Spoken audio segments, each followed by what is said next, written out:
I believe the NFL handled the situation very well, considering that this was the first time that something like this happened, especially during a live event. The way they relayed information out to the people in the stadium and people outside that are kind of confused of what's going on with the black screen, I thought was a really good way to kind of diffuse the seriousness of the situation and ensure that everything's going to be okay.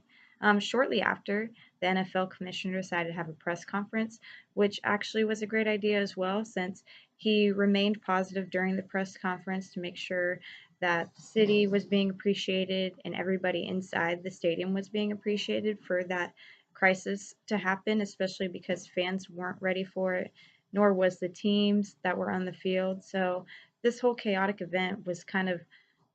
dumbed down to a level to make sure that everybody was feeling okay and we're pretty positive from the outcome of it.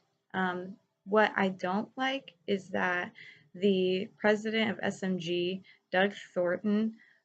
deemed that the stadium's electrical system was strong enough to handle the demand in energy. So he was kind of diffusing the responsibility of having the actual system being the outcome of the power outage, especially because shortly after the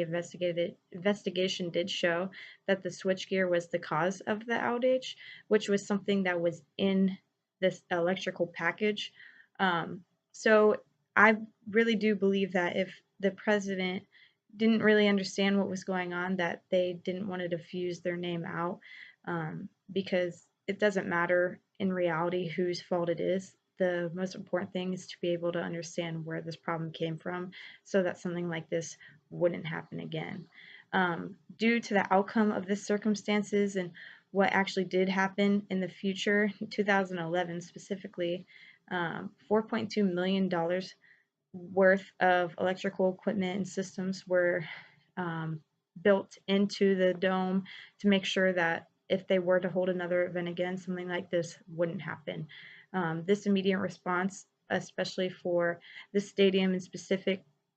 was a really good idea to make sure something like this wouldn't happen again, because there is going to be more times where energy is used on one day than the other, the Super Bowl being a great example. So making sure that this problem doesn't come up again